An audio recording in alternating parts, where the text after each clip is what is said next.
1, 2, 3. On the dark desert highway, cool wind in my hair, warm smell of colitas rising up through the air. Up ahead in the distance, I saw a shimmering light. My head grew heavy and my sight grew dim. I had to stop for the night. Then she stood in the doorway. I heard the mission bells. And I was thinking to myself, this could be heaven or this could be hell. Then she lit up a candle and she showed me the way. There were voices down the corridor. I thought I heard them say, welcome to the Hotel California. Such a lovely place, such a lovely place, such a lovely face. Plenty of room at the Hotel California. Any time of year, you can find it here. Nice. Wow. Well That's done, awesome. guys. Well done. Nailed it. Wow. We're all really good singers. Yeah, Vance went for the high notes. Yeah, He was nailed it. impressed. Okay, so that is you sing the songs on the radio. you really do that. Yeah, every song. All right, well, thank you. Welcome to the Baked Bean Podcast of Spokane. It's where you find the best baked beans in Spokane.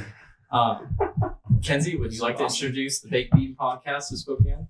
Sure. So, we have a new person with us this week.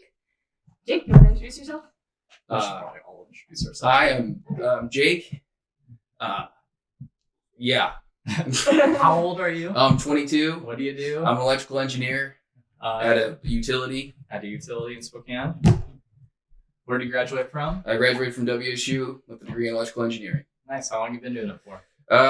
Just about 6 months. Nice. Yeah. Okay. Want to go around this way or want to go around this way? Sure, around this way. I'm Vance. I'm 23. Graduated with my degree in communications and PR. I am a professional freeloader. Where do you work? I work at iHeartMedia right now as a lot of things. All right. Sam? I'm Sam. I'm 23 or 22. How old am I? I'm 22. I'm not college educated. Never made it that far. I do have a job though, so I'm not quite freeloading. I say to the radio host. Yeah, I work at a marijuana delivery company. Wow. Yeah, moving on up in the world. Doing the Lord's work. Yeah. I am Kenzie. I'm at Eastern, going to be graduating this December with my BA in Literary Studies. Don't know why I hesitated on that. That's why it's written, not verbal. Public speaking, not her forte. Yeah. She says it in front of 4 people. I almost didn't count myself as a person. I'm Matt. I'm 22, going on 85. I work for a baked bean company in Spokane. I'm all about baked beans. Nothing but baked beans. We're all talking about baked beans. Tune out if you're not into it. I have a golden retriever constantly trying to steal that secret recipe. That's my goal. You can see it right here. No, I'm 22. I'm graduating with my degree in baked beans. My degree in literary studies. Also, I'm graduating in the fall. I clean rental cars for a living, so that's a fucking life, I guess. That's a job. Yeah. I hosted last week. I am passing the baton off to Kenzie this week. Kenzie, feel free to introduce what we are talking about today. Yeah, so today our focus is going to be on jobs. Hence why most of us introduced what we do for a living. But most specifically, finding a job out of high school versus finding a job out of college and what that kind of looks like and feels like. We chose this topic. Well, I kind of chose this topic this week because in our digital communities class, which we're doing this podcast for, it's kind of branching out those of us that have English degrees into something different. That's not just like writing essays and producing things that you would typically get published in a scholarly journal. Because a lot of the times English students end up just getting shoved in like, oh, you're going to do teaching. That's what you're going to do. Have fun. So that's kind of where this ties in with our class, is how the digital humanities class is branching us out from typical scholarship, and from kind of the goal would be to be able to utilize that outside of the outside school and into a different workplace. So I'm going to start with some statistics real quick that Matt found for us off of factfinder.census.gov. So from the 2017 census, people... What? Oh, census is every 10 years. I don't know why they call it a census. Do we do census anymore every 10 years? Yeah. Okay. Well, anyway, these are statistics from the year 2017, which are the latest. So. And they're from the government, so you know you can trust them. Yeah. Oh, totally. He says, looking straight into the camera. You can trust them. I believe 100%. You hear that, Dick Cheney? You can trust them. So, all of these are from Spokane, because we're all from Spokane. Most of us born and raised, I think. Mhm. Yeah. Get All of raised, us. yeah. You're the only one that wasn't born here. Well, I was born in Lower Slobovia, but I moved here pretty quickly. Is that Eastern Europe? Yeah. I was technically born in Nebraska, but I lived. Were you? Yeah, my parents were on an Air Force base, but I moved here probably 8 months after I was born. So. I was technically born about 2 blocks from where we're living. Whoa. Yeah. Is your dad driving like a madman? What? Oh, the Valley hospital. Hospital. I thought you meant like he was racing to get like your mom somewhere, and it's like, oh, the baby's out. Right there. Here, this block is where he was born. My bad. Okay, so it's statistics. Yeah, statistics. So, people with a high school education or higher in Spokane consist of 87.3% of the population. Yeah. And then people that have a bachelor's or higher in Spokane is only 30.9%, which seems about fair considering you've got kids that are still in school too. Well, are they including that 30%, the initial 85%? Mm-hmm. Yeah, because that would be technically higher than the high school. Okay. Yeah. So, I mean, then that leaves about 50% 50% for just high school. It's So I kind of want to start by each of the 2 that have already graduated, kind of going with like how your respective programs set you up for getting a job. Oh, I'm sorry. That wasn't a joke. Go on. That's how we feel too. For getting you a job out of getting your bachelor's. So whether that be Shut like your fucking mouth. whether that be like physically helping you find internships, or giving you the resources, or not helping you at all, or even giving you a general idea of what you could do with your degree. So yeah, I don't know which one you want to start, but what do you start? Well, the person who's had the job probably the longest. Oh, me? You've been graduating. Yeah. So that's a joke. I had no help finding any sort of career within communications and PR. Did yours who you graduated from? Eastern. Yeah, I graduated from Eastern With degree in communications and public relations. Well, with an emphasis on public relations. I was just making sure. And what year? 2018.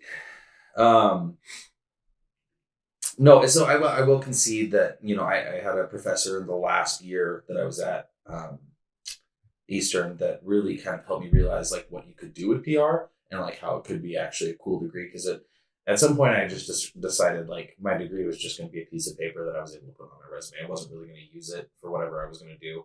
But my final PR teacher, she used to work at the O Network, which is Oprah's network, and she was Oprah's crisis PR manager. So like anything that was coming down on Oprah, she would get a call from Oprah and be like, we need to get ahead of this. And then she would take care of it. And I was like, that's really cool. She got to do red carpet events with Oprah, make sure she looked great. Like it was a cool job.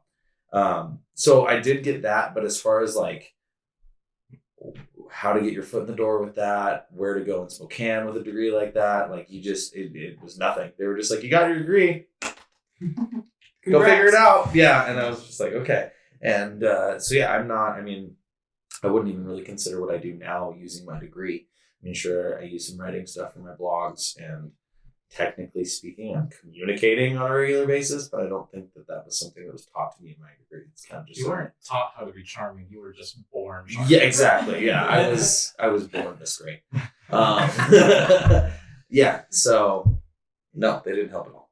Did you have to take, like, because I know, I guess I don't know, because I did my general requirements at NAU. So, like, we were required to take a public speaking class. Did you have any classes within your degree that you took that helped with that? That would help with, like, your radio stuff? Yeah, like, I took some classes that were, like, digital media and an information society, and it was kind of talking about, like, what people want out of their media these days. And some of my public speaking classes, of course, helped me just kind of think on my feet and be a better public speaker. But I think actually a lot of what did that for me was improv. I attribute improv to a lot of my ability to talk and think on my feet, because that's all that improv is. Yeah, bullshitting on the fly. Yes, and. Yeah, exactly. How long from when you graduated? Because you graduated June, right? Mm-hmm. How long from when you graduated till you found your job at iHeart? It's quite a while. It was quite a while. And part of that was because I was so lost with what I wanted to do. I mean, prior to that, I was managing a pot shop, and paid really well. I thought that was going to be kind of a forever job for me. I was moving up pretty quickly in the company. I was doing a lot for them, writing user manuals and that kind of stuff. Then I quit that place, and I was unemployed for almost 8 months, just living off the savings that I built up from C&G. And part of the reason it took me so long to find a job was because I just didn't know where to take my skills, where to take my degree, any of that. And finally, I was just like, well, I want to get in entertainment, so I just got to find the nearest job in Spokane that will get me at least a foot in the door in the entertainment industry. And so went into iHeart, and even, I had friends at iHeart, or not friends, but friends of friends at iHeart, and all that. But even that didn't make me a shoo-in. I literally had to go in every 3-4 days and turn in another resume, get Angela, my boss, to come up to the front, shake her hand. Like, I was just constantly bothering her. So when it came time to hire for the promotions assistant, like, they couldn't help but give me an interview.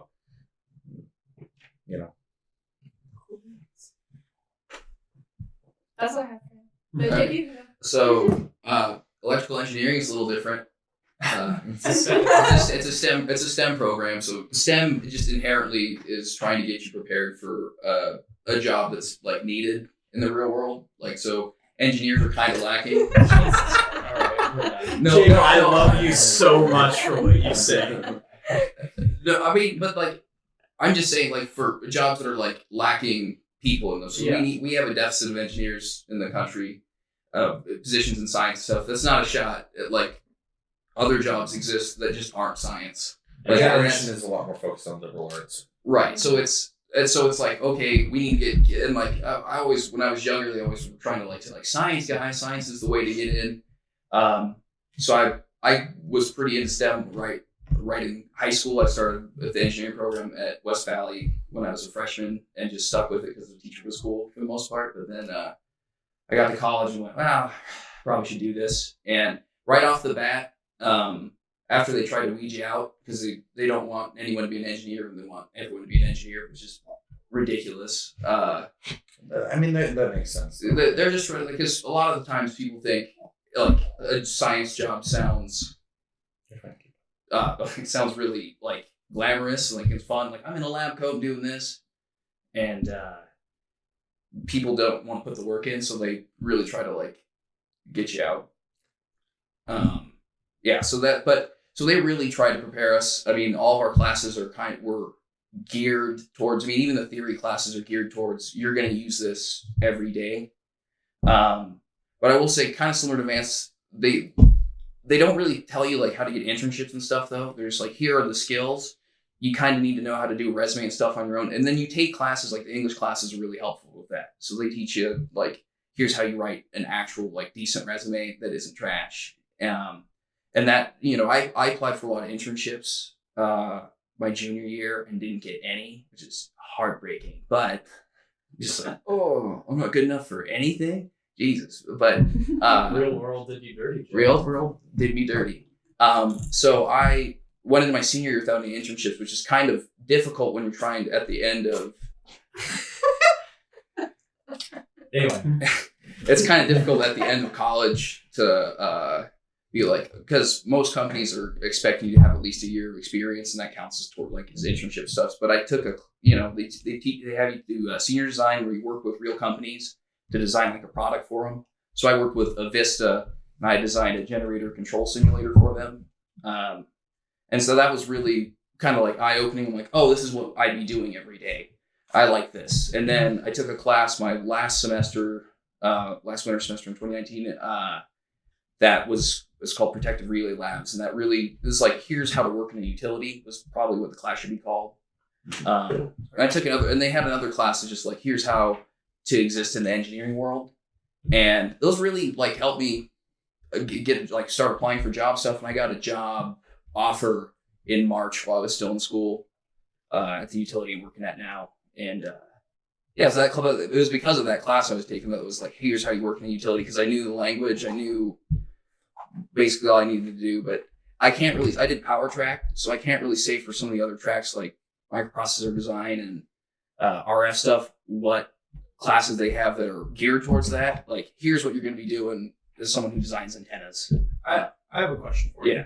When you were in that program, I guess when you were first entering into the STEM program as a college student, excuse me, did you feel pressured to like go into electrical engineering, or was it just kind of I decided with engineering, or that's where the money is, or I'm just curious about that. So I know there's a lot of engineering. Yeah, definitely. So I was kind of split when I was going into like, essentially right when I went to sign up for classes my freshman year. Mm-hmm. I thought I was going to be a civil engineer or an electrical. And I wanted to do electrical engineering because I did robotics in high school, and I just wired shit all the time. And it was like, I'm like, this is fun. It's not what you do at all in electrical engineering. It was, kind of surprised. You don't build robots. I don't build utility robots. Yeah. I thought that's where they store the vaccines. Exactly. Megatron, he's pretty sweet. How does it go convincing Avista that they should get like a BattleBots team get started? Like, come on, guys, we could do it. It would be fun. I don't work for Avista. I know, but I figured they were your competitors, so you might want to like build some rivalry. We buy our power from Avista. I didn't know, but yeah, so that's Acme Electrico.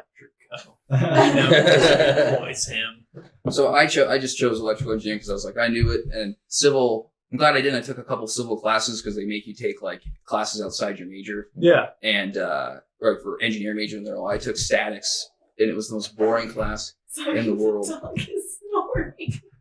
Anyway. Yeah. All right. And so I took, but like, and that was cool. I like that they did that though in the program. That's like, here's what else you might like. Okay. And I was like, I didn't like any of it. I think I'm going to stick with it's just electrical engineering, the nerdiest of the engineering. So how much of your degree would you say you use on a day-to-day basis? All of it. So a lot of the math and stuff, like that's just theory. I don't, usually computer programs do that. Yeah. So a lot of those torture classes were like, do this by hand from 1910. And I'm like, no, we don't have to do that anymore. There is some kind of basic theory stuff I have to use all the time: feedback control, PID control, stuff like that. Some of these words. Yeah. Feedback, yes. Feedback. I don't know what he's saying. My feedback is I'm proud of you. Thanks. You're doing a big thing. And then I also do a lot of hardware design stuff, and that like choosing hardware. That's kind of what we did a little bit in school. But so I want to say maybe 75% of what I learned in school, just not the math. Like, I don't do differential equations every day. My boss laughs at me and I'm like, oh, it's because of this equation needs to go. Just shut up. Don't say those words to me anymore. Would you say as like an overall, it did a good job preparing you for the field yes, you were going to? Absolutely. I'd say it kind of depends on the track though. So like power engineers are kind of pretty necessary in the field. So it's that dog can snore real good. What if the mic's good? Yeah, it is. I'm watching it. Yeah, it kind of depends on the track. Like for power, if you want to go into like work at a utility, they have the classes for you to like be prepared. I don't know about the other ones as much, like the LSI and all that stuff. That's essentially like a foreign language to me because you don't learn that stuff. You Yeah. just go, you don't need that. You learn a basis of it, but as long as like you have these skills with these softwares essentially, and you're like, hey, I know how to do the LSI, they just go. Most HR people just go, okay, check. You meet qualifications, and then the engineers just freaking tear you apart. Asshole first. It's great. Great. So you said that they didn't really help you with like not scholarships, Internships. but like internships. So- Did they give you like any information So on they- like where to look or anything? No. So, no thanks. So no, not really. So most of my professors, like, so when you're a junior, you're supposed to start looking for internships for electrical engineering. And professors just go, hey, you need to do this. And you just go, that's cool. How? And just go, you figure it out. I had a professor that was really cool, and he told us pretty early on, like, he said, hey, if you need help with this stuff, come to me during my office hours. And I'll show you a good time. No, I'll get you a job. But You gotta do a job for me first. but he sat with me and he said, okay, you have the nicely presented like resume that you've learned through your English classes. Here's how I'm going to help you with your content on it. And he says, and he just went, people are just looking, like, places are just looking for people, so just apply as much as possible. So that's what I did. I got a lot of interviews. Yeah. Just none of them panned out, because a lot of times and this kind of happened with my job, is places are looking for interns so they can test you out, like give you a test drive essentially. So for like 6 months or so, like that's what happened with me here. Is they said, we're going to be an intern for the first 3 months essentially, or unless we decide not to hire you. So I had a contract that would end in August. And they told me probably like 2 weeks into the job that they're like, we're going to keep you, but you're going to have to fulfill your contract first. And I was like, okay, that's cool. But most places are looking for that, which is sort of ridiculous. To an extent, because people they're like, oh, we want to test you out, but people out of college are looking for permanent jobs. Because I mean, I'm a licensed engineer of the state, so I'm like, I'd like this job, but when they told me in the interview process, we will bring you on if we like you, we'll bring you on after that 3-month contract. And I was like, and it paid well, so I was like, okay, most internships pay not very well. They pay decent compared to like just jobs you'd have right out of high school, but like I would say they pay in the like $15 to maybe $18 range, which is great, but right out of college kind of sucks when you have an engineering degree. Mine was a little different. I made a little closer to 30. So I was As an intern. So I was good. So I was like, yeah, I'll take that. I mean, I'd rather than like with it, like didn't have benefits and stuff and get time off, but it was like 3 months. That's not bad. During the summer. During the summer, yeah. See, and I've seen the kind of opposite, especially in the entertainment industry, as far as like, it's not so much an internship as it is like a part-time position. Like they give you a really entry-level position, and then you kind of have to claw your way up to deserving a full-time position. And the problem with that is that if you don't have the natural ability to succeed in the entertainment industry, or you're just like not a personable person, but you're good at your job, they'll just never give you the full-time job. I worked with a girl that recently quit and got a full-time job somewhere else as an executive assistant.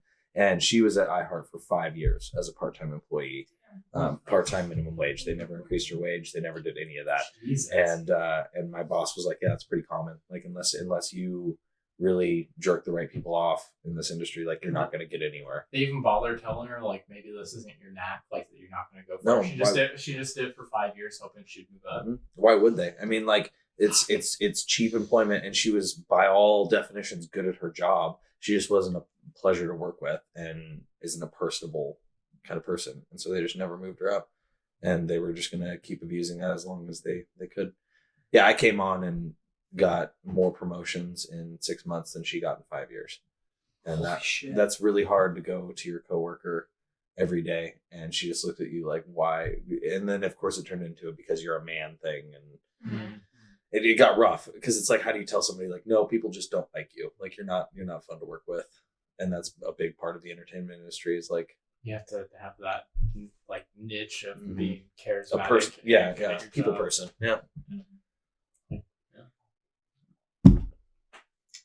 All right. Well, I do have a question for Sam. Even though you didn't go to graduate from college. The failure of the group. Hey, you're not a failure. You've got a job. You're supporting yourself. Marginally. Probably make more than we do, honestly. Yeah, I guarantee you make more than I do right now fucking cleaning rental cars. I get what I lack in money, I make up for in the discounts in my pocket. It helps. And that's what's important. You know what? I count that as monetary too. There's Yeah. a little gray market out there right now. Yeah, there's a little green market out there too, bro. Hi-oh. So you went to high school at West Valley, right? Yep. Okay. And you graduated 2015. Yeah. That's Yeah. the year we I was graduated. like, I'm pretty sure. Yeah, you guys no, did I before just I did. wanted to make sure. Child. No. You all are kids. And then you spent a little bit of time Shut up. at No one The likes community it. college. Yep, Spokane Falls. yeah.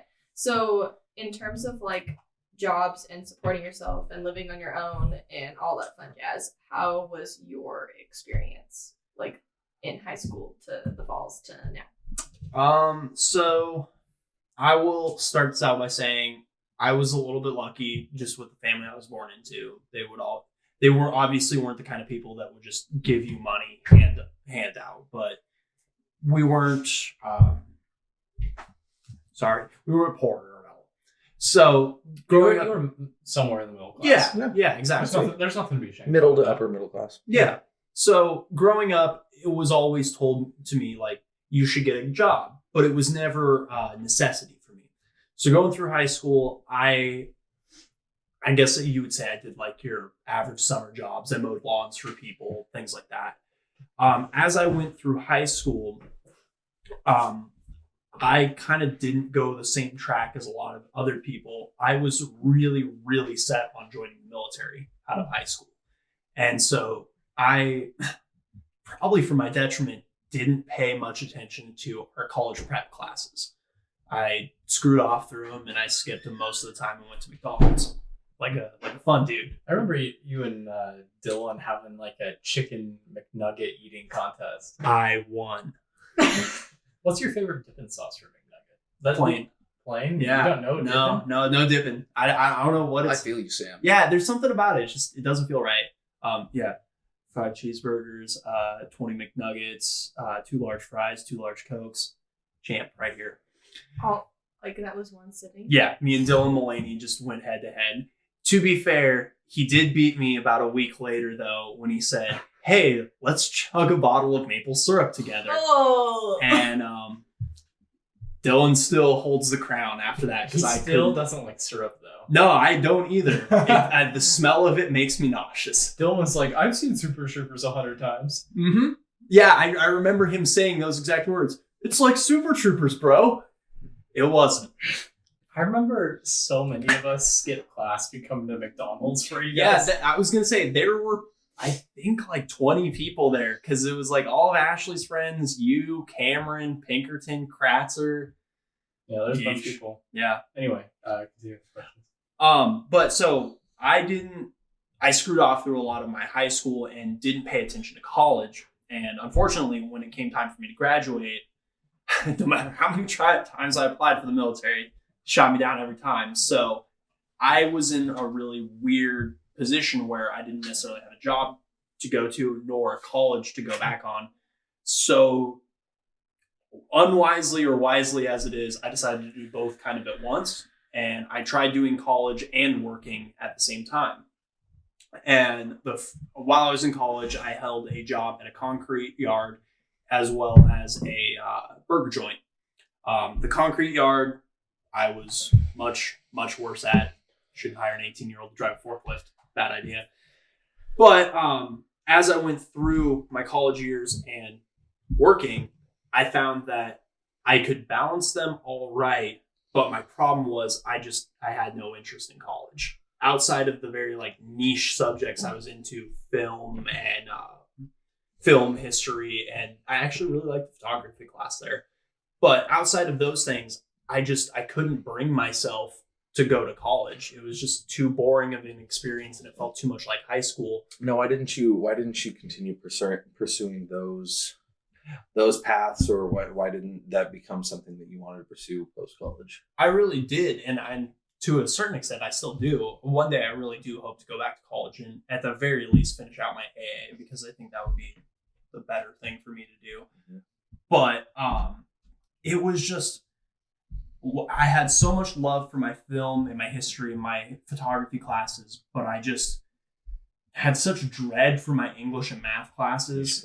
Yeah, I just couldn't work up the will to go do it. And I realized that if I didn't pass those classes at some point, I wouldn't be able to continue on and get a degree in what I wanted. Right. And for me, it just came down to a cost benefit analysis of, I'm going to make more money and I'm going to be more satisfied and happy with myself if I go into the workforce than if I keep trying at this college thing and maybe eventually get through a degree, but then basically have to start where I would have started a few years earlier.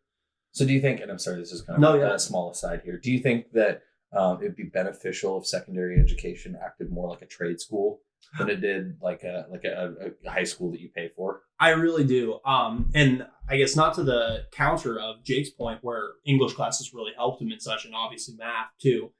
But I wonder if there's might be something in there where I knew going in, I wasn't going to be a film critic. Yeah. I wasn't going to be a director as much as I had interest in that field. But it would have been nice to, at the very least, get a degree so I could brag to you guys whenever we watch Braveheart that I know what I'm talking about. Mm-hmm. We already know you do, Sam. Yeah. Oh, man, that was a subtle joke. No one laughed at. Damn. Repeat it. I didn't hear it. Just something about how I wish I would have gotten that degree. So whenever we watch movies together, like I can actually say with authority, no, this is what's going on. I know. Some cockiness. Yeah, exactly.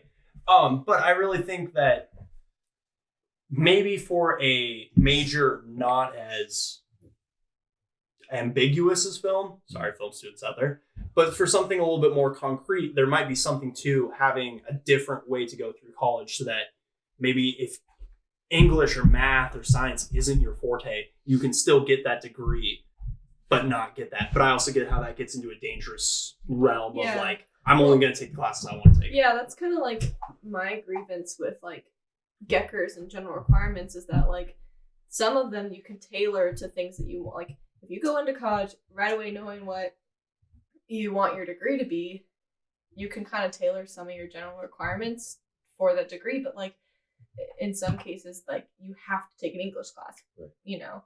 And like, yeah, in Jake's case, it was beneficial, but for some, to an extent, you know? Yeah, the technical one was. Yeah. 101, 101 is not great. Yeah. That's. But I think even some grad students in our classes would agree to that, the way they're taught and everything. It just doesn't seem like there's a point. Yeah. It's just high school again. I was going to say, I wonder if there is something to, we're just going to teach you what you need to know to go on to what you want to do. Well, you could still teach math, English, you know, those important curriculum within that subject. And especially if you had a trade school setting, not only could you teach those skills of like, this is the math you're going to use in this field, this is the type of English you're going to use in this field, but then you could build in internships directly like they do in unions where, you know, as a student going through trade school, you're an apprentice. So you work in the days and you go to class at night. And there's no better way to learn a craft than to be completely hands-on with it. Because you're getting lessons throughout the day, even when you're not being taught, you know? Yeah. So I've thought for a long time that like an alternative to secondary education, just like a quote unquote trade school for whatever field you want to get into, I think would be a lot more beneficial for people. I agree. I was going to say on a not college related note, but high school, I had a math teacher. In my junior year of high school, I had to take remedial math. I had to take geometry again, and I also took what was called lab math at the time, which was basically just a study hall hour for math. And normally that would have just been a wasted hour for me, but I had a teacher, Jason Remington, who really stepped up, and he understood that I got things through the lens of history. So he would make math equations for me to do through the lens of history. Like he would make them miles or angles of like, if this guy's throwing his catapult this way, this is the angle that he would have to do. And just him taking that step to reach out to me on a subject that I knew, I would say forever, that dude taught me math. Like, I was able to understand algebra and geometry through him putting it through a lens that I was able to understand. So I think there might be something to that. Mm-hmm. Well, like, and not to take away from your story, and we'll go back to your progress into getting jobs, but like, I'm an English major. I don't typically use math very often. And if I do, it's very basic math, like addition, subtraction, maybe a little bit of multiplication, but I don't deal with fractions that much. Like, when I cook, I do. Like, you weren't doing the pro quick maths like I was last week on Yeah. this podcast. yeah, like I don't use math that much. I use math at my job at a restaurant more than I do in my English degree. But then I was required to take Math 107, which is just like, I don't even know what type of math it was. It was discrete. It's discrete math. Yeah. Which is discrete math is like an introduction to like computing. Sure. So truth tables. If anyone knows what those are, probably not. It's okay. But like, That's what they strung the people up on and beat them until they told the truth. Oh, like the Inquisition. So, I've heard of those. It's essentially like an introduction to logic, which like crazy math logic, which you don't need. No, and it was easy, and I passed. I got an A. I got basically 100% in the class, but like that wasted a whole class that I could have been using for my degree. Yeah. Whereas like, if it had been something like, here's how you do your taxes, or here's how, like, if that would have taken that requirement for my general requirements out, like doing the taxes and how to tip properly and like that basic math stuff that I need in my personal life, that to me would have been more beneficial than here's how to do discrete math, Like just so that you can graduate. like a life skills math class. Yeah.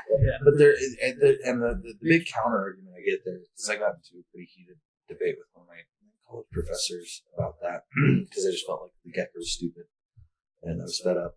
The debate there is that you're proving that you can problem solve. Yeah. Those classes are teaching you problem solving. Which is fine, but like my English classes all just teach me how to problem solve, and that's the problem I have with it, is that like, I mean, I took calculus in high school. I was in calculus BC. It was the hardest math class to take in high school. I took the AP exam for it and everything. I passed the AP exam for it and everything. Eastern's still like, no, that's not good enough. You still have to take math. I'm like, what the hell? Yeah. You need to take a 100 level math class. Yeah.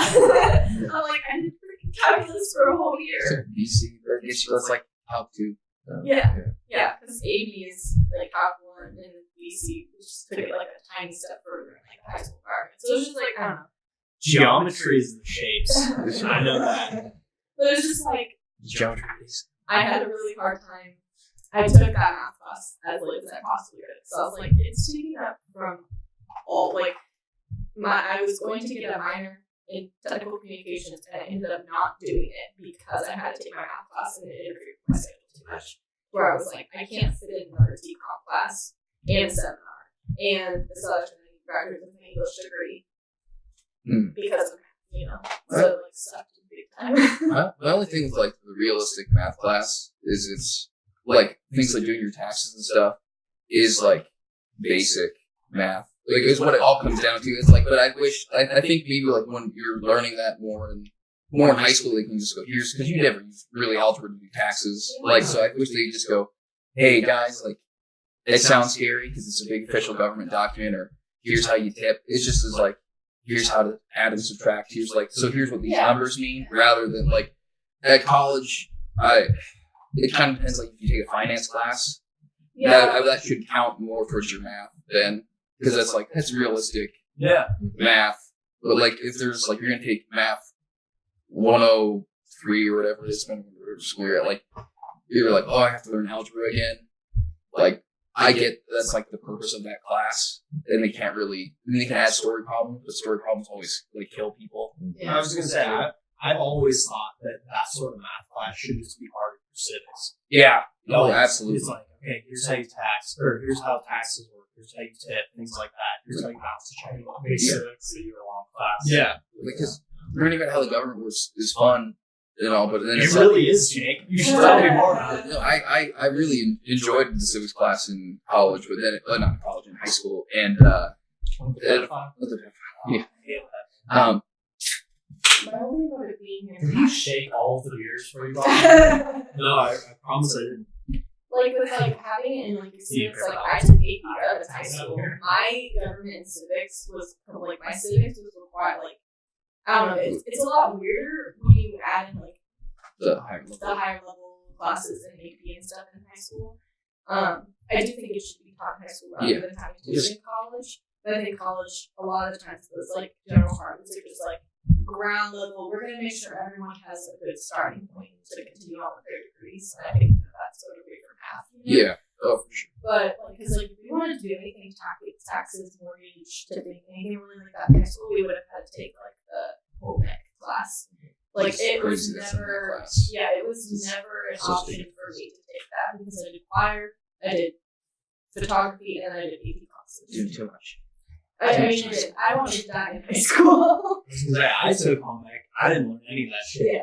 But I can sew a button under my pants. I learned how to cook potatoes. Hell yeah. Maybe you want to wear legs. I learned actually. I will give the teacher in high school this. I learned every way to cook an egg. I do not know the names of them, but I forget what it's called. You like crack an egg and you have a pot of boiling water with vinegar in it, and then you swirl it. I know how to make it. I need one. I cannot wait for the day your kids go, Dad, can I have type 7 number eggs? And you're like, yes, you can. Yeah. Yeah. So I don't know. Like my high school, my pre-calc teacher taught us how to dip just at the end of the quarter because he's like, or the semester, because he's like, it's probably good to know you guys are getting that age where you're driving, going out eating. But like, other than that, like, You said you multiply. Is that pre-calculus? I was about to say, I was like, is that pre-calculus? no. He kind of took the end of Fifth our, grade. like, after we had done all of the, like, pre-calc stuff, he took the last, like, 2 weeks of school to just goof off and teach us, like, real world stuff. And Oh, okay, as right on. the extent of that was tipping. Oh, and I made that joke, by the way. I mean, like, you can't teach a 5th grader, like, about taxes and shit. You can. They're not going to retain it. I had to fucking learn how to balance a checkbook in 5th grade. I was screaming at about taxes plenty in 5th grade. By your teachers, your parents. I never. The teachers are taking See, I was only a year behind y'all, and I never had to balance a checkbook. That was. Oh, I never. I think my teacher learned it too. But like we had like she made a currency for the class, and then we all had items we obtained and sold to each other. So we had like a marketplace. I mean, we did like we get money in my 5th grade class and like pay for shit because we like did like a colony. Like so, my 5th grade classes we each had like our own teachers, but then they each taught their own subjects. So we had a block system for 5th grade. But we did a whole like whenever we were learning about the 13 colonies and everything, we each were like split off into our own colony, and then we were given money and like. If you were chewing gum in the hallway, you had to pay $5, like that type of shit. So like, I mean, that helped me with like being able to like Go to school, doc. plan how to. And we did like auctions at the end of every couple weeks, where like they had a bunch of prizes and you could spend your money however you wanted. Sure. So that way you could like learn things. But yeah. Can I add a sidebar onto this? Yeah, go ahead. My 5th grade had a very, very similar thing where, like, one day we all came into school and, like, I think they were in groups of 5 or 6, but all the desks were split up in random ass groups. And they were like, this is your colony now. Yeah. Except my teacher was dumb. And they were like, no. They're like, there's a whole food system involved too. But wait, because it's natives and Indians, you can steal from each other. Yeah. So guess whose group had all of the food by the end of the fucking week? This guy's. And everyone else was like, we don't have food. We're going to die. And my teacher had to come to me and go, you need to sell the food back to them. And I was like, yes, this is what I've always wanted. And you can ask Sophia about that because she was in my group for that. And she knew how ruthless of a dictator one day I would be. It was so great. We've all known it, Sam. I told those 5th graders, like, so I'm leading this colony now. I hope, like, you all are okay with that. And they're like, Yeah, sure. Why not? yeah, okay. As long as we have food. Yeah. So I'm gonna swing us back into Sammy. Sorry about that. No, we went on a whole big tangent. But if you want to swing back into like your job, Oh, yeah. SFCC and that type of stuff. So post SFCC, after I had repeatedly failed at multiple jobs, I finally got a job at a moving company, and I was doing really good there. I actually used a lot of skills that I learned from high school from my English class to get this job. And they weren't things like, here's how to write an essay or anything like that. It was more stuff that I had learned in like the really, really small debate portions of our class. It was things like basically how to say, here's my value. Here's my worth as a person, as an employee for you. And using those skills, I was able to get a job moving people. And then through that, I was then able to get a job delivering marijuana to people. And hey, it's a profession. I say defensively.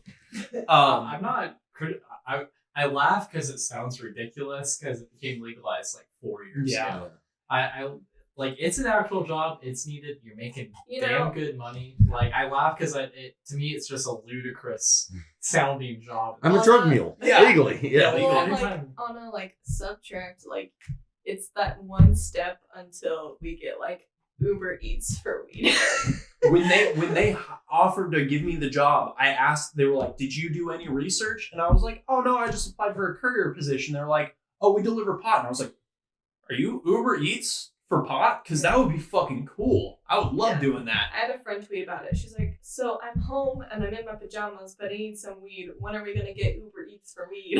Mitchie and I came up with Druber Eats, and it's just drugs 24/7. Whatever you need, we'll deliver it to your house. But then we figured, well, like, that's pretty easy to track. Like, so-and-so is buying $80 worth of Molly. So then it became this whole other system where we had code words that you had to use to buy the... Yeah. It's just... can I get some? I mean, Melissa. Yeah. Well, then people, if you use like names, then people are probably like, is this actually like prostitution? Yeah, it would have to be something like, Can I need pad thai with some extra sauce. Yeah, and like, I yeah. need some mac and cheese. Yeah. Dude, I got some mac and cheese and this shit will blow your mind. This mac and cheese will melt your face off. You'll be thinking of mac and cheese for 16 hours. But yeah, so I would say from what I learned through college, it was interesting, but ultimately not very relevant to my day-to-day life outside of annoying my friends and my significant other. Past that is weird as... Huh? I said, boy, did you annoy us. Oh, God. You know that anytime there was a good transition on a film, I went, ooh, that was a good transition, guys. There's a thematic element going on here, and you're all missing it. I'm the only one who gets it. See where it switched from full frame to 16:9? Ooh. Sam's all licking his fingers. Like, The human eye cannot see more than 26 frames per second. Let me just tell you that straight up. That's false. No, it's not. That's why all good films are shot in 28 frames per second. Goodness. And yeah, the frames per second just changed in between those two statements. But I know it's a certain amount of frames per second. 60. Yeah. 60 frames a second is when your eye stops recognizing. It's lights are 60, 60 hertz. Oh. Yeah, so it's like 30. But like, I can tell the difference between 60 and 120 FPS when I'm playing games. I might be just like the smoothness of it. Like, I don't know. Still- I don't think that counts. When things are feel blinking in and when out. things feel blurry to me in games, that's when I know it's too fast. Like when I'm playing Battlefield and I'm running and it's like I can't see what the fuck is happening. But it's it like wouldn't be blurry. It'd be like you're seeing through your own eyes. Yeah. I guess blurry's not the right word when it's like, I don't know, you have that video game moment of like you pan and it's like I can focus on each thing individually. Well, yeah, just shut off motion blur. V-Stick. Yeah. This is why I play Excel spreadsheets, guys. They're easy on the eyes. I have Minecraft running in Excel at home right now. It's so bad. I've been playing Stellaris, which is an Excel spreadsheet, and Minecraft, and it's just like everything in my life reduces down to a square at some form or another to me now. Anyways, back to the podcast. Yeah. So, what do you? This is a question you can feel free not to answer. What do you feel like you can? Do you have ambitions with this company you're with now to like move up a chain or help the business grow? Yeah, and I've told like my dad and my significant other, my biggest like people I relate to in my life, and I've told them both. It's like obviously I tried with the Concrete Yard and Wolfie's and The moving company. The moving yeah. company. We heard so much about that. Yeah, it's like I tried.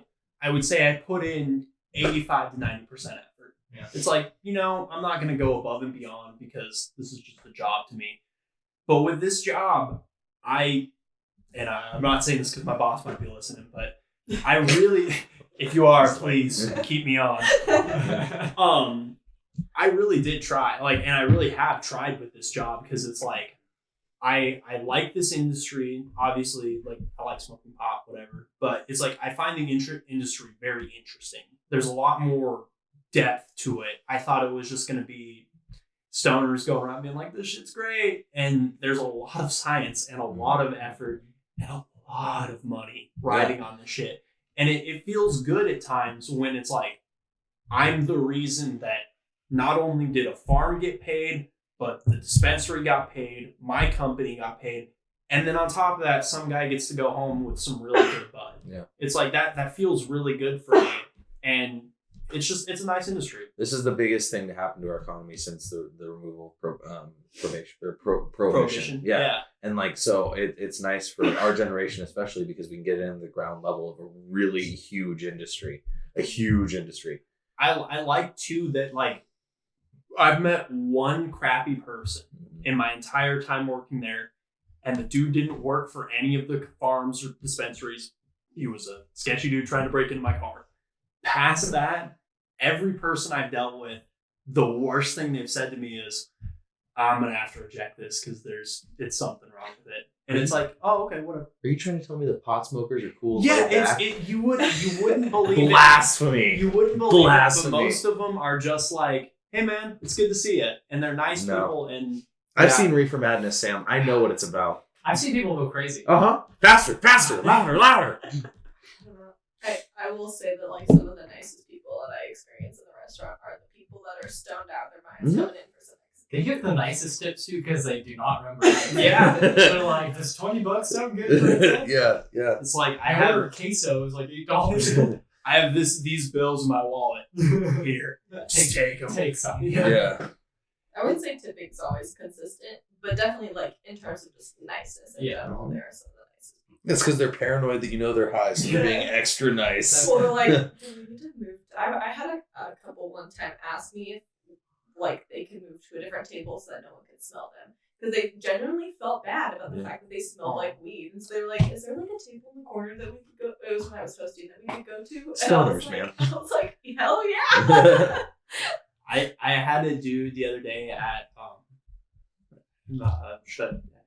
it was at a dispensary, but this guy he was in line for his product, saw me pushing a big ass cart of pot. Dude hopped out of line, ran over to the door, held it open, and I was like, thanks, man. I hope I can get you your spot back in line or something. And he just goes, nah, don't worry about it, dude. Pot man's got to come first. And I was just like, I don't know what that means, but okay, thank you. They operate on their own time. Yeah. Stoner time is there's 48 hours in a stoner day. They're the most wholesome but misguided people there are. It's a weird dichotomy. It's like, huh, okay, cool. It's a completely different culture, and I couldn't get into it. I was stoned every day for 12 hours a day for about a year and a half. And it was a weird culture to be a part of, but goddamn, they're in the dispensaries and shit. Those are some of the nicest people I meet running desks. They're not even trying to sell you shit because you already know you're gonna buy, and that's good enough. And even if you're not, you're learning about the And products. hardworking. They're super hard work. Those people bust their ass. Yeah, they're doing so much more than running the front when you're up there. Yeah. I don't know. Yeah. Well, yeah, you can speak from experience. That was the hardest job I've worked to this day. I mean, I worked 55 hours a week and I busted ass. I was working. You don't even I wouldn't even know when to smoke weed if I worked 55 hours a week right now. Oh, I found time. I found time. The only time I wasn't high was when I was at work, ironically. Same. Yeah. Big facts. Sam, your eyes look pretty clear right now. I definitely took a fatty dab before I came home over here. Didn't drive though. Didn't drive. You got dropped off. Yeah. But anyways, Pretty sure I saw your car when I pulled up. But It's a Tesla. It drives itself. I had a nard. I paid extra for an Uber driver to drive my car. I was like, Kayla just right? Yeah, Uh-huh. her name was Kaylin. She's my girlfriend as well. That Uber driver. But anyways, no, yeah, it's like I definitely feel that because like there are times in this industry, and I'm sorry to change this whole topic of this podcast. No, we don't care. There are definitely times in this industry I feel like I've met people who have been too into it. Well, yeah. Just It's just like alcohol. Yeah. Oh, it's like that. I mean, smoking weed to some people ain't a hobby. Like, and it really shouldn't be a hobby unless you're growing it and stuff. I don't know. When it starts defining your lifestyle, I start having problems with it. But yeah, It's a drug culture at that point. But like, there's people that are way too into rock climbing. Yeah. Way too into photography. Yeah. All sorts of shit. If you have a hobby that turns into a borderline obsession, hard and fast opinion, you're corny and boring. Yeah. You need to have a lot of things that kind of culminate your personality. But if you just find one thing and you're like, this is me, like this is what I'm about. Unless you're making a shitload of money off it, then I can't. But even still, Yeah. I mean, we're tangenting a lot, no. but But like even photographers that like that's their job and that's their hobby and that's what they do, they still have families and outside lives and they take their kids and they're part of the PTA and like all that kind of jazz. Like I was gonna say the only problem I've ever had with this job was there are a few people I've delivered to in the center of the state, which is a little bit less economically inclined, that you can tell that is the event of their day. Is going to the shop and buying their eighth of weed. And it's like, I can't tell you, no, this is bad because you're paying my paycheck. But maybe don't.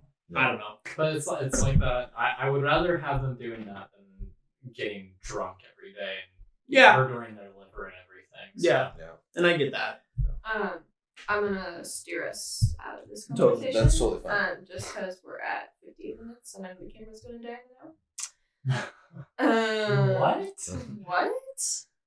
So I'm gonna kind of steer towards Matt now, as you're still in school and have switched your major a couple times, and so you've got a couple different programs that you've experienced in terms of preparation. So yeah, take it away. I mean, is there any guiding question to this, or you just want me to start from the beginning? No, I mean, like, you did what? What was your first? I'll start from the For beginning. education. I was born a poor black boy. Well, no, I mean, like, I got really into baked beans like 25 years ago. well, I mean, like in the same context that like Jake and Vance talked about with like their programs and how they set them up for internships and stuff. But you've experienced 3 separate programs. Yeah. In terms of like what they do for their students. Well, my last 2 are kind of related to. So I started off. My dad is an accountant, so I thought to myself, I can make money not being an accountant, but going into business. And so I started taking business-oriented classes on top of just Geckers and stuff. I never declared a business major, but I can't even remember the major I was planning on going into. But I started going Business through these. econ, maybe. No, it was it was urban design and development. Oh, okay. That's what it was. And now at Eastern, that's its own program, and it's doing extremely well, and deservingly so. I wanted to go into it for a time, but I don't know. There was for me personally, I never was bad at math. I took pre-calculus twice in high school, not because I was bad at it, but because holy shit did it bore the ever-living piss out of me. So I took pre-cal my junior year, which is ahead of where my class was supposed to be, most of them. And then I took it again, and I passed it with like a B+. And then I took it again my senior year because I didn't want to do calculus. I just kind of wanted to, like, my last year of high school. Don't know what I want to do in college. I don't want to like exert myself too much when I kind of just want to have fun. Enjoy your last year of high school. And I got a C- out of it. Yeah, that sounds about right. So it didn't matter in the long run because I already had gotten a B+ out of it. So yeah. Days I showed up for that class were slim tickets. So Anyway, Sounds like a senior year of high school. yeah. I So wish. yeah, all right. You didn't set your senior up just to fuck off the entire I time? took 4 AP classes and a TA for 2 weeks. Oh, Wow. Oh, I took woodshop right after lunch on purpose so I could get an hour and a half lunch. I did 2.5 hours of culinary arts, then followed up with leadership. So the first 4 hours of my day were just me being stoned and cooking. Like that was. I took criminal justice, the job where they expect you to like fuck off and disappear for half of the day. No, I took 4 AP classes, and it was 2 AP classes, lunch, 2 AP classes, and then I TA'd for my photography teacher, which I actually did decent work in that class because I helped students with their photography, and then I TA'd for my director for all of my musicals and plays, and that I either napped, did homework for my AP classes, or I ran errands for her, got coffee and shit like that. So, That's a crazy schedule. Yeah. So going into college after doing worse in pre-cal the second time just because I didn't show up, I went in and took like basically what was Calc 1. It's called finite calculus. I don't really know what the difference was other than you solve for answers rather than variables.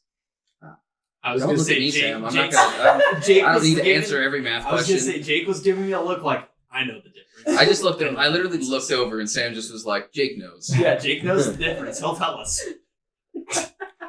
Go continue. This kid's got like a rocky ear, but like a Rain Man brain.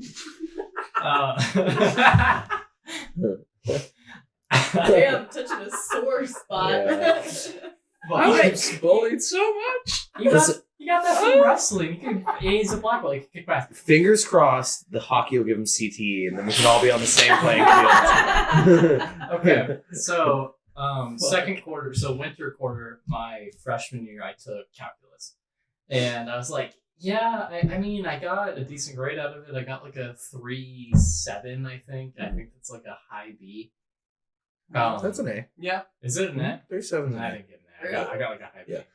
3.7's salutatorian.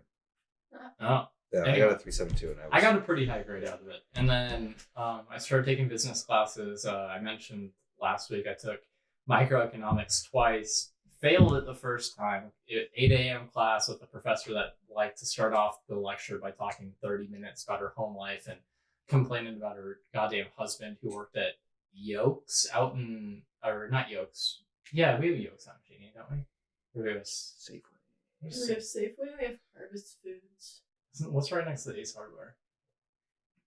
Doesn't matter. Anyway, he worked at a grocery store out in Cheney, and she would like fucking basically tell everyone that she made the money of the family and like all that shit. It's like, dude, not only do I not need to know this, but I don't give a shit, and this makes me think less of you as a person. And so I just first 30 minutes of an hour and a half class, I'd be like, all right, well, it's 8 a.m. I'm gonna go back to sleep, I guess. Yeah. And so I failed it the first time around, took it the next quarter, got a 98% with a professor who actually gave a shit about the subject he's talked about in the lecture hall, taking notes and starting off. He was a great professor. I liked that part of the econ program, but that kind of was a turnoff for me a little bit going forward into business. And then I went into statistics class for something, and I was doing that online. I just couldn't apply myself online, so I was like, yeah, I don't know. If I can't put in the effort to learn it on my own, then I probably am not cut out to do this. And if I can do well at it, but it's boring the shit out of me, where I can't find the motivation to do this class online, then I'm just not going to do it.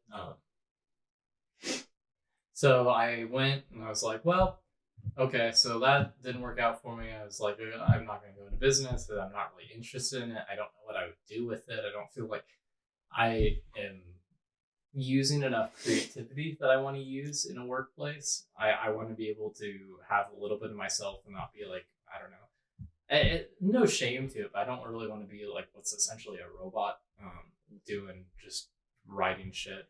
What job's going to be replaced in 10 years, you know?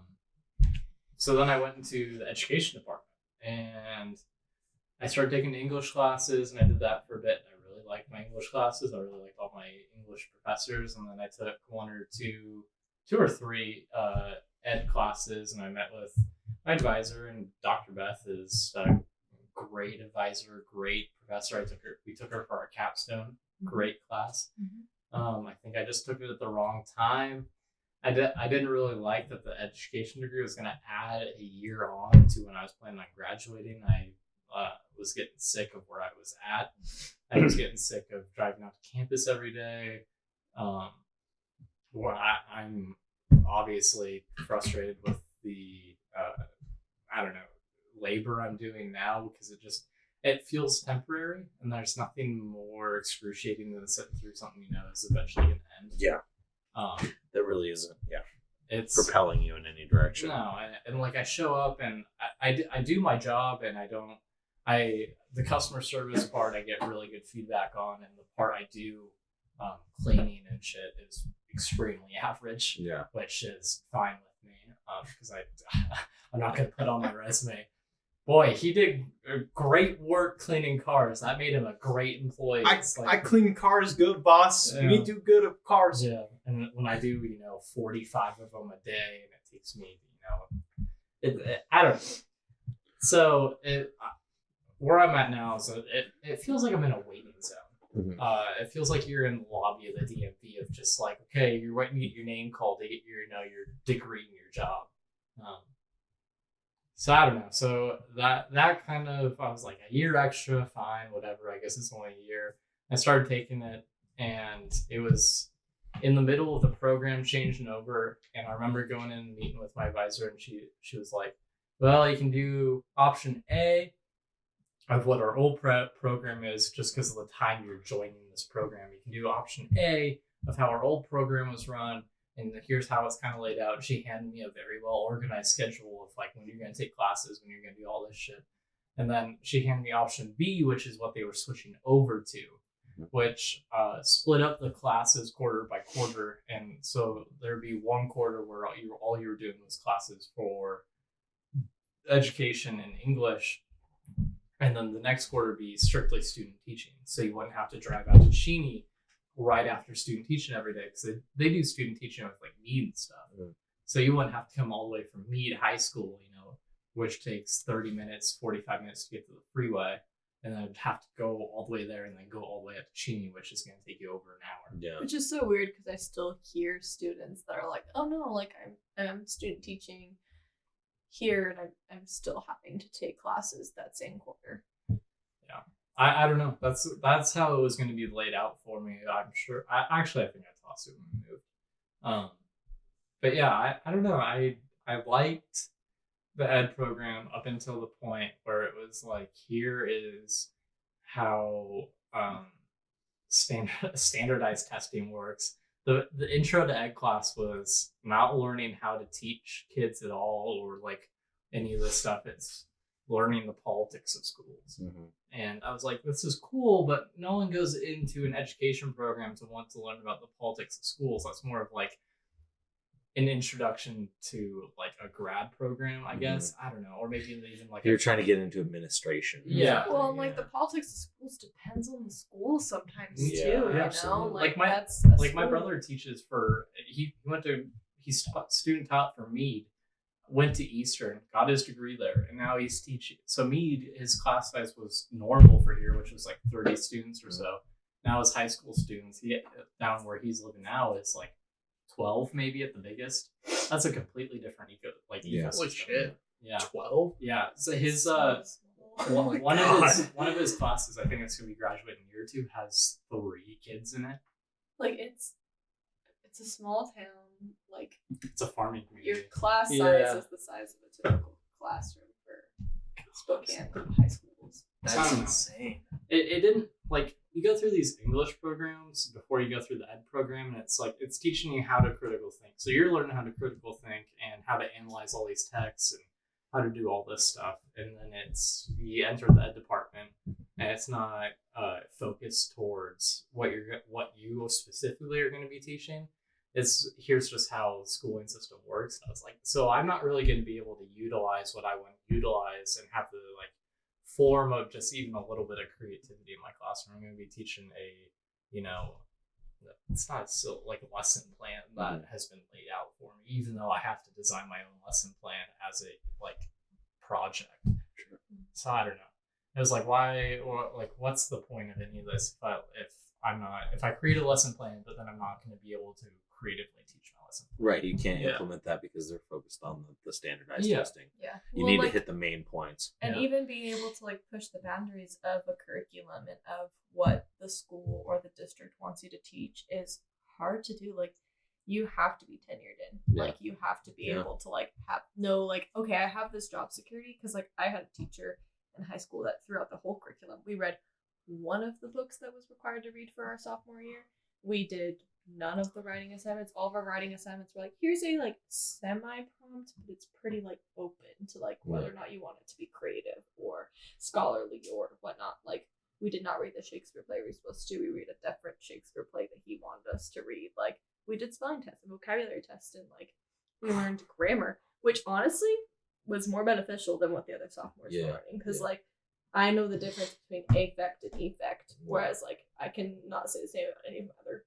one of our professors doesn't know the difference. Yeah, like I can't say that about most of the students that also went to high school with me that didn't have this teacher. So like it was super beneficial, but he was only able to do that because he was tenured in. Like, he had been at the school for years, and it got to the point where he was like, the curriculum has changed so much that they're teaching so much about standardized testing that I am going to say fuck it. And he did, and it was fine. And he got some pushback in the school. Now he doesn't do as extensive things that are outside the curriculum. He follows the curriculum a little bit more, but still he's able to do it. You can't do it. You have to focus on standardized. Well, because that's what the school's funding is based on, is how well your students do on standardized testing. And I can't blame them. I can't blame the school or the education department.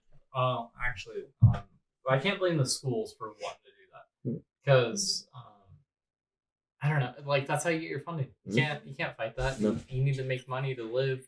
Yeah. Your teachers need to make money. Like, goddamn, they're making minimum $40,000 a year. That's pennies. Yeah. And like this day and age. And even when it comes to voting for, extra budget and stuff, like to get new schools, the CBSD school district, which was where I was from, like, your citizens in your community are going to look at those types of things too. It's not even like just getting your budget from the state and everything. It's getting your like levies voted outside, up. And, from like your community. And if your community says, well, you're not teaching our students are not learning anything, our students have poor grades, like, they're not going to vote for those things to get you guys more funding, for them to pay for that funding on top of it, I don't know. It's wild. So money is everything. Yeah. I don't know. I think I mostly quit because I don't like how the schooling system in America is run. Yeah. I can't agree with it. And there's teachers going into the programs now that want to incite change, and I hope many of them do. But I as much as I am like wanting to burn down the government and build a new one, me and you have very different ideas of how we would do it. Like, just a blanket, like all of it gone, and then we could build something new, right? Yeah. Right? Yes. Yeah. We're more alike than you think, Matt. So, as I don't know, this class we're taking right now, what we're filming this podcast for, I was the one who incited the riot, I guess, of like the structured anarchy, what we're gonna do, and I realized that halfway through class after my comments, I was like, oh, I started a revolution in this class, like, fuck. And so, I don't know, I just, my whole life towards maybe trying to change the education system, I don't know. It like, what would I even do? Where would I even start? Like, I'm getting my ed degree. I would go teach an English class. Where does that even start? Like, I would just get fired my first year by trying to do something new. So in terms of like what I asked Vance and Jake about, if you felt like the professors set you up to succeed in that program, do you think that, regardless of your feelings of standardized testing and how the like American school system is run, do you feel like the professors at Eastern set their students up to succeed in that field, or did you feel like you weren't? I feel that is one of the only degrees at a university, anywhere in education, just because student teaching is, I mean, you pay for it, but it's essentially an internship. You get a feel for what the job is going to be like. And then you also know how to build your resume, what people are going to be looking for. You have connections at schools suddenly because you're working in a school system.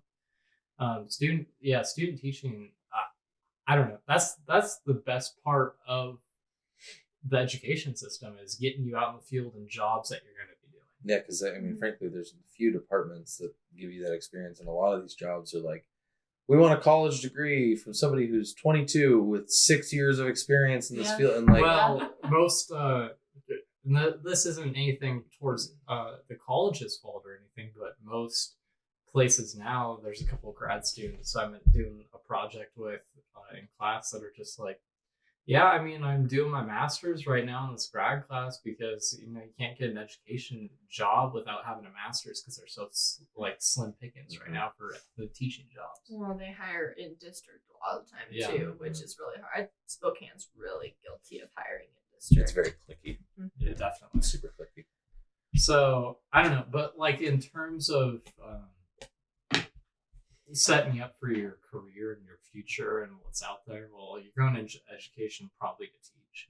You kind of know what your job's going to be outside of college, and so they give you that experience. Rather than a more broad degree like communications or English or even electrical engineering. It can be kind of broad because like, who knows if you're going to go work for a utility company or go utilize it building, you know, what's the Battle Robots TV show? BattleBots. It's dope. Yeah, so I still watch it. So it's still on. Yeah, actually, they rebooted They it after believe- like 12 years. It's lit. awesome. I got some catching up to do. all right. So same, So now transitioning kind of into. Did you have something you want to say? yeah. before So same question to you. Do you feel that Oh. your department has prepared you? Well, that's what I was gonna ask him about English, but I'll go into English. Yes and no. Uh-huh.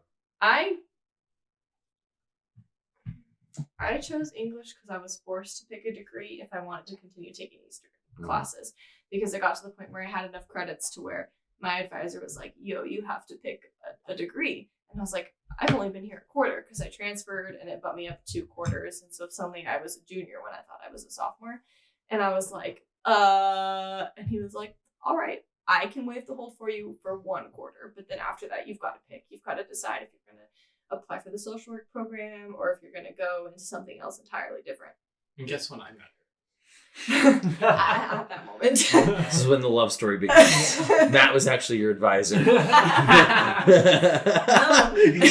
he's just in a Yikes. tie with no pants on. Like, are you buying it?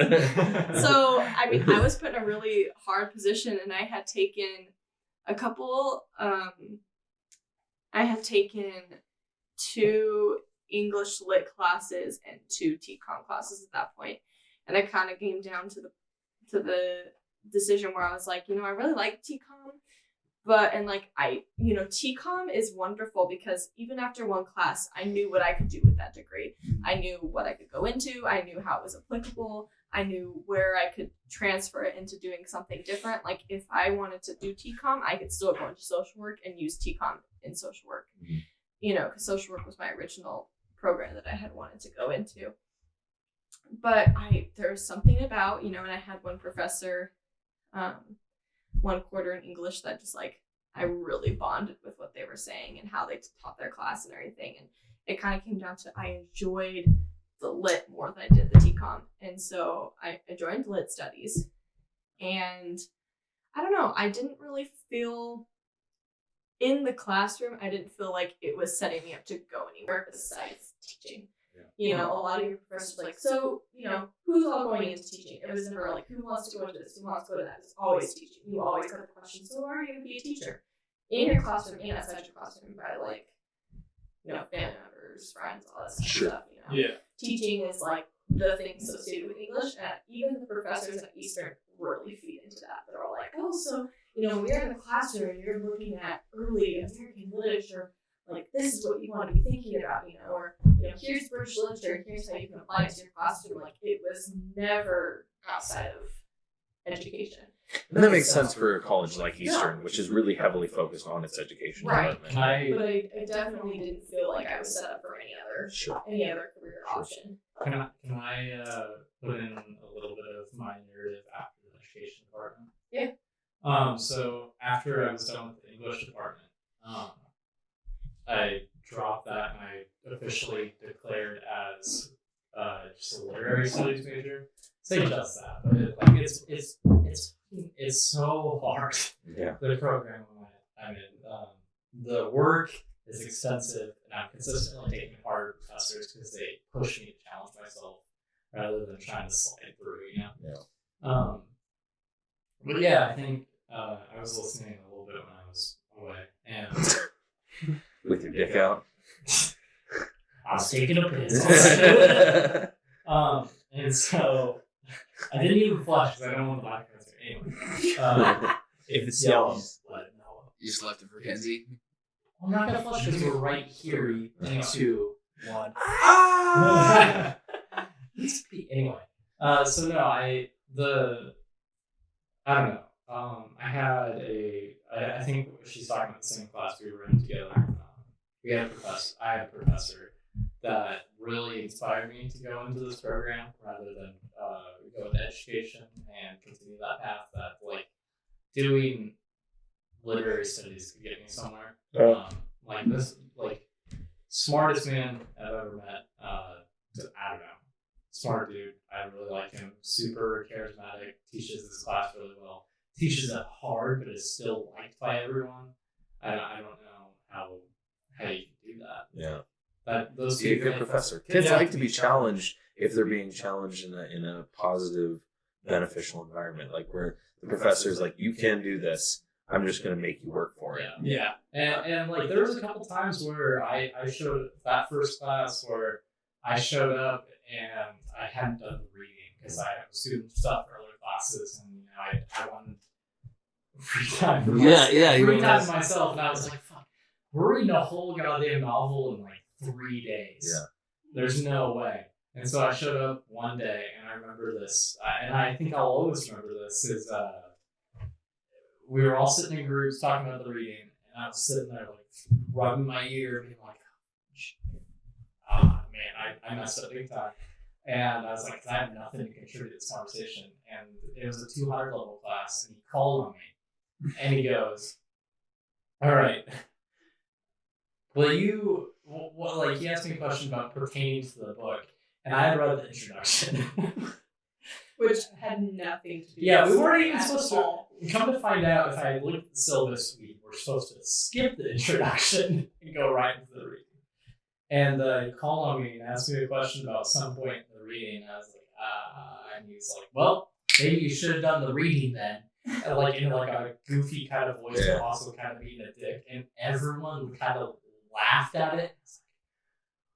Oh, this might be the most embarrassing moment of my life, having like 30 equals of mine laughing and having a professor call me out that I was supposed to be reading. We had not like met before at all. Like I had not talked to him at all. And I'm sitting in the very front of the class because I was a nerd like that, and I was just like, You were a nerd, right? I was like, oh shit, I am so embarrassed for this guy. Like I have no idea who he is or anything about him, but like, fuck, he didn't read it. He didn't even read it. A summary? Like, come on. Yeah, I Wow, you almost didn't get the girl, man. Listen, we had poetry together the same quarter. Yeah, but you embarrassed yourself in front of the fucking nerd. Dude, I remember Like- talking to 30 other people. Yeah, but the fucking nerd you fell in love with. Listen, you think I've changed my habits? That's not very You're still embarrassing yourself in front of the nerd. Yeah. I say nerd love. I sat in the class. The only reason I don't sit in front of the class anymore is This is a bad influence. No, the reason why we sit in front of the class anymore is because the classes we take, we sit in squares and talk to each other. So, And Matt's a bad boy. He's in the back in a leather jacket smoking a cigarette. Actually, that's what's wrong with it. That's what's wrong with the jacket some days. His name is Snake, not Matt. I don't take offense to the nerd thing. I did graduate high school with a 3.97 GPA, and I She remembers it down to the second decimal. Yeah, That's real nerd. It's only because I got 1 A- too, and it was because of the long. Yeah. So 1.6. But anyway, I don't know.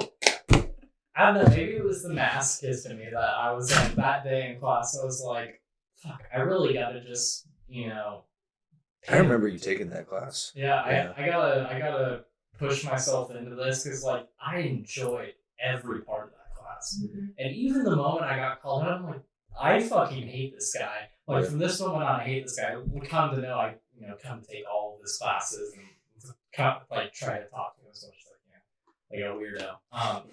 Like a fucking nerd. The nerd. I see why you two fell in love. The nerd rubbed off. Yeah. And You're perfect for each other. yeah, so I don't know.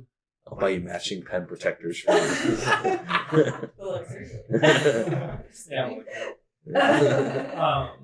So I don't know. Like it started off with taking that professor, and then like I actually can't say her name. What we call her? So that might actually be offensive. Yeah, it's a little offensive. There's no derogatory names. It's just very like showing. I'll person. I'll cut this out. Back to the podcast. Ooh. 2 minutes. Yeah. Spicy. Yeah. Do you want to keep going with English? I don't know. I've kind of talked about I don't know what I'm gonna do with the literary studies. I don't feel like I've been prepared for what I'm supposed to be looking for job market wise. But I'm also in Spokane, and I've been looking at jobs for months now. And it's like any job I can find that requires a bachelor's degree is go into sales. Yeah. So Yep. I like go work front desk selling, kitchen appliances or What's weird about for me it's rental cars is what I'm being pushed towards at my job. What's weird about Spokane is that we are a test commerce market. There's a lot of commerce here, a lot of sales. And so it seems like everybody's just working retail jobs to go shop at other retail locations. No, it's literally like retail, some other form of sales where it's like Cutco or doTERRA. Cutco's a pyramid scheme. Yeah. Well, pyramid yeah, schemes. I mean like pyramid schemes, but But still. also my that's job's also a pyramid yeah, scheme. I was like, there's still sales at some point. Like that's what they're working at, or they're doing restaurant. No. Like there's Yeah. very few. Like It's all service industry stuff. Yeah. Car salesman. I was gonna say I know the only two employment outside of that are the medical field in Spokane's fairly large, and then when you get a lot of people from Portland that Yeah. want to come to Yep. Spokane for the medical stuff. Fairchild. Fairchild employs I think 5,000 or 6,000 people, Yeah. but Fairchild's huge. Yeah. in Yeah, Spokane. so Do you know what the primary the most employees in my building at iHeartMedia are? They're salespeople. Yeah. They're advertising salespeople. Yeah. We have a lot more advertising salespeople than we do DJs, programmers, any of that stuff. even when you Interesting, search on like LinkedIn or Indeed or That's what any shit like that, it's all sales. Mhm. It's sales or it's receptionists. Yep. I don't know. And like looking for that kind of stuff kind of feels like it's pushing me out of town with the degree I'm getting. Which is no. fine. What's in Spokane? I was gonna say, as a person who has decided my life will begin and end in this town, more or less, I don't think there's anything wrong with moving away from here, No. especially for greener pastures. As racist and like bigot. And God's country, Washington. Yeah, folks. as close to North Idaho as the eastern part of Washington can be. I was born and raised here. I've lived here for 22 years. I was born 2 blocks from where I'm living right now. Like, goddamn, is there any more small town boy talk than that? No. I don't know. So I like this town, and I like how I can get anywhere. And if I leave the store in 30 minutes, I can get anywhere in town in 30 minutes. Yeah. So I don't know. I mean, hell, you could get to Cheney in 30 minutes if you really wanted to. Yeah. At this time of night, you probably could. Oh yeah. I went and picked you up at Sasheen, and I left at like 1 a.m. because you were having an allergic reaction. I made it up there in 45 minutes or Yeah. less. And that's typically like an hour and a half drive Yeah. during daytime. Yeah, with traffic and stuff, and me not going 95 miles an hour. But and see, like That's I not don't- incrimination, is it? even- No. No. No. That's a there's no man proof of it. You doing just the said right it. thing. It's like a comedian It's saying a on fiction. stage that he snorts coke. He won't get arrested for that because there's no way to prove that he Yeah. actually snorts coke. Yeah. Yeah. But I don't know. I like this town. It has slowly grown to feel like home. So Well, like what you were saying is like you didn't feel like you don't feel like the program's setting you up for anything. no. Like it's just teaching you these skills, and it's just like here, have fun. You graduated, congrats. You know, kind of like the same experience you had. Yep. And like I'm in the same boat. I had no idea. The only reason I even have a somewhat idea of what I'd like to go into is because I took a TCOM class. They introduced me to the Career Center, and I met with the career advisor for the Cal program, and she was like, take this quiz type thing, the So Can You, whatever, which That was Matt- the least helpful thing Okay, see, Matt- I've ever applied myself. It took me 3 months to do it, and I did it for 45 minutes. I looked at it, and I was like, wow, I could use those 45 minutes more productively. Thank you. So like Matt didn't like it at all, but I really enjoyed it as someone who like had so many ideas of what I wanted to do. Taking that kind of narrowed them for me, and even though it's pretty like universal across the board, though we got different answers for ours, it still gave me a kind of direction of like, that's something I've considered, but I didn't think I'd be good at. But this is telling me that like this could be a possibility for you. And so it wasn't until I even met with her, and that's completely outside of the program, the like lit studies program, that I was like, oh, like I want to go into publishing, and that sounds super interesting to me, and editing sounds super interesting to me, and this like computer app like told me that would also probably be a decent fit for me too, but even then, like looking at what Spokane has to offer, I can't find an internship. Yeah, and they're not gonna help you either. They hand you your degree and they go, "Don't let the door hit you on the way out." Yeah. I literally walked out of my graduating ceremony after I got my degree and never looked back, and I haven't heard from a single person from my graduating Besides class. asking for money. Yeah, besides the alumni email that I get once a month. It's like, "Hi, See, and do you love this college? Donate 20 grand." Yeah, It's like, right. Well, like I don't feel that the lit studies program set me up for it, but I feel like if I had gone into creative writing, I would have been a little bit more prepared, because they do have a publishing company, Willow Spring Book Publishing or whatever it's called. It's Willow Spring something. Yeah, I'm about to. But they have like Willow Springs, and that's affiliated with the creative writing program.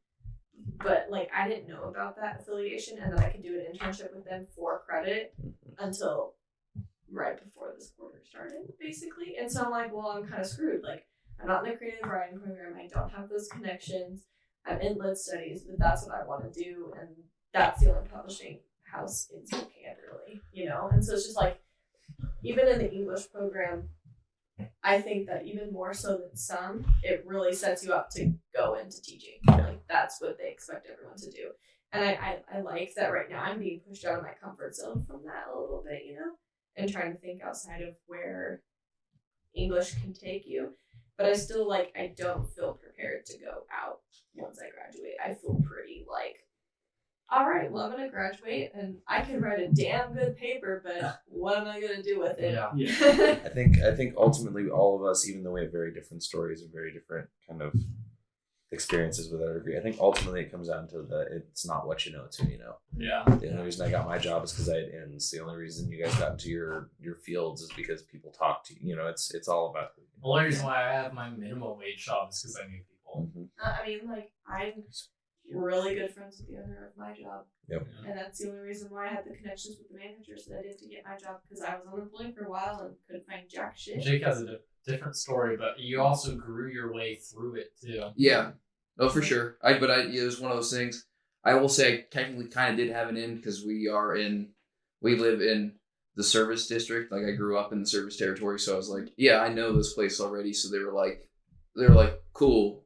We don't have to show you how to use a fucking map. Yeah, teach you the streets. Yeah, so that was. You knew where all the schools or the prime locations of everything. Sam, on the other hand, has known no one for his last two jobs and has gotten them, which is I think that says a lot for what higher education jobs will get you versus What work trade jobs will get, or school jobs will get you? I was willing to, and I hope this will not be a fireable offense, but I was willing to perhaps fudge certain things, such as how much driving experience do you have? Well, I'm 22 years old, so I'd say 7 years. And through things like that, they were saying things like, "Hey, you should drive trucks," and it was like, "Okay, cool, why not?" I've driven.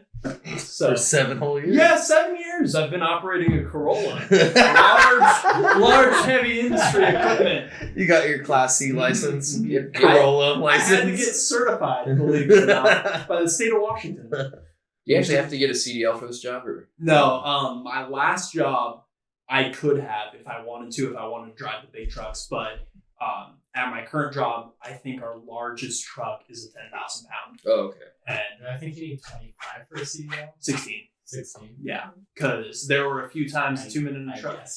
There were a few times a 2 minute in a truck. Shouldn't have been driving that truck, but hey, you know, people's shit weighs a lot. Yeah. Well, and I'd say like overall, like especially those with like college, like you have a different story because you just kind of like weased your way into whatever you did. Yeah, you know, like I'm glad found you didn't something- say weasel. No, I would have fully agreed. I mean, you know, like you just said, you know, you fit a couple things to get, you know, where you are now. Which He's is proficient in Spanish. Those 2 years See? in high school. but like Boy, a lot of us, like we wouldn't like. I mean, I wouldn't have ever found publishing without a teacher pushing me to use the career services. You had your one professor that really pushed you to like realizing what you could do with PR. Like you had the one that kind of helped you with your intern resume building type thing, you know? Like, and you've had a professor that's kind of at least steered you towards a degree. And got you a girlfriend. Yeah. And got you a girlfriend. That was the other one that we cut out. But like, Catchy. For at least those of us in college, it's not the program that teaches you how to get into the real world. You know, it's kind of like specific teachers help you, which I think shows a commonality through programs and schools even. Because like you went to WSU, Yeah. you didn't even go to Eastern, and you still had no fucking idea how to get into internships or whatever it was. Yeah, they just said you should apply, and I was like, but to where? And they went everywhere. and they're just like, I don't know, just throw that shit up on the internet. And I was like, yeah. But like it really comes down to those like individual professors, which I think is almost sad. Like props to those professors that really push their students and really help them to try and find what they like. That take their job seriously rather than sit But in like tenured that is positions. a Crazy. huge failure on programs as a whole, because my experience with a certain professor may not ever occur for a student in the same program. Especially if they don't show the same initiative. Yeah. Like the reason that our professors gave us those opportunities or kind of pushed us in that direction is because we showed the initiative to show up to their office hours or put more effort in class. If you're just not one of those students, you're just there to get your degree. Like none of the professors are going to go above and beyond to be like, hey, let's do this together. Even on that, but like my first year, because of the way my job that I previously had scheduled me, I wasn't able to do office hours. I wasn't able to show that initiative. You know, and like that's the same for a lot of students and a lot of commuter students too, especially for Eastern, is that like they don't get the chance to be like, oh, I can do office hours on this day, or like I can come out to campus on a day that I don't have class because I live out here. Right. Whereas like today even, I was supposed to go out and meet with a professor and my car broke down. And I was like, well, I guess I'm not doing that. Whereas like if I had limited gene, I could at least walked, you know, and still made it semi on time, you know. Yeah. But hey, it does come down to like what students are willing to do for themselves, but also like what they're able to do because of their outside of school circumstances. Yep. Which like you should still want your program to reach those students that have to work 40 hours a week on top of doing school. Because school's expensive. Yeah. Yeah. Oh yeah. Yeah. School's expensive. Living on your own is expensive, especially when you don't want to live in the fucking dorms and shit. Yeah. You have to somehow be able to afford to live in one of those apartments, or to be able to commute from Spokane, or live in Spokane. Have your you know? parents pay for your There apartment. you go. I buy you a BMW, put you up in an apartment. I bought my own BMW now. I was like, The new one. which one, Jake? The new one, as I say new, but from like 2004. It's a little older. Is it older than your current car? It's a nice So it's car. it's nice. 7 Series. I was just curious. Anyway, before we get into his douchebag, let's I know. I don't try to be, but it just happens. thank everyone for being here. Yeah, I mean, like, thanks y'all for your stories and your experiences. Jake lives here, so he kind of has to be Yeah. here. Vance and Sam, thank you for taking free time out of your night. It's almost 11 p.m. Oh yeah. For being here. I appreciate it. Yeah. I know both of you probably got work tomorrow. So. Sure do. 8 a.m. Oh, you got tomorrow? No, I'm on suspension, buddy. Oh, are you? Until Monday. Yeah. Because of the car, the Yeah. directing. Oh, damn. You got work at tomorrow at 8? Yeah. Monday through Friday. Jake's early morning tomorrow. 8 to too. 7:30. I'm Monday taking through a- Friday. I'm taking a little vacation. Ooh. Actually, you know what's nice? I do shit on my job a little bit, and I do say nice things about it just as much, probably a little bit less. But they give me vacation time as part time. Which is nice. It's super nice. I appreciate that. So tomorrow I'm taking a little bit of vacation time. Kenzie and I are going on a little date all day. So Just a tiny date all day. yeah, she has Friday off, and I was like, fuck, I got 2 days of vacation time I've built up over the last 8 months. So I'm using one of those days, getting paid to go up to Green Bluff and go see it play. Heck yeah. and stuff. Well, the plan is for school, so, like, is it really vacation? Yeah, you said the not fun I part. was gonna say it was like he expected us to be like, "Yo, do you want to do something?" And he was like, "All day." Before you even get an idea out of I your was mouth, like, all day. I wasn't gonna invite you guys anything. Okay, you're over here right now. No. It's like the idea that we might be like, "Yo, you want to go grab lunch?" You're like, "All day, all day." It's all day.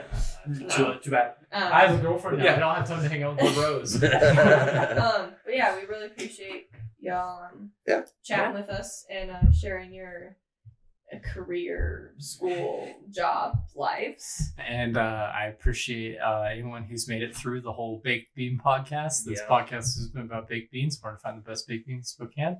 My name is Baked Bean Matt, and you can find me at Baked Bean Matt Spokane on Twitter, Instagram, and at Facebook.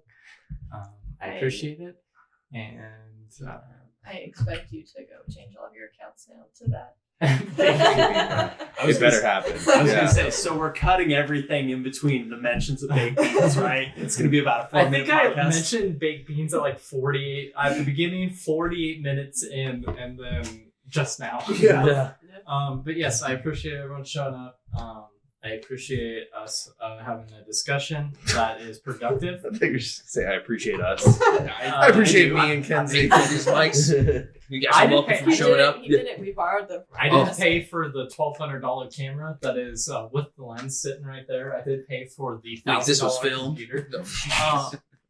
we talked about marijuana. I work for a utility that drug tests. I can't be a part of this. That if they even hear you saying it, if you talk about weed, you fail a drug test. What if you say, "I don't like it.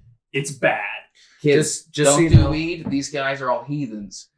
I agree. I have watched Jake get so high. Whoa! He's been sick. God damn it. Hungover off of alcohol. Yes, Like a alcohol. good American. Alcohol is I'm sorry, I'm accepted. touching up there. It's okay. Anyway, So I think next week Sam is hosting. He is gonna have. I think it's gonna be very different from what we've talked about the past 2 weeks, Yes. which I'm fine with. May I? Yes. So next week we will be having a departure of sorts. I have been given reins for a podcast, and by God, I'm going to take them. Thanks, Marcus. happy Halloween. Happy Halloween. So whether it has to do with what we're doing for class or not, I am to find out. Also, I'm sure I will find out about 2 minutes before I start recording for next week. The panic that's gonna run across your face. Like, how do we adapt this to fit our class? Just turn those mics off. Listen, I'm filming. I take it as I'm filming a podcast. As long as it's somewhat that someone can learn something from, I hope a little bit.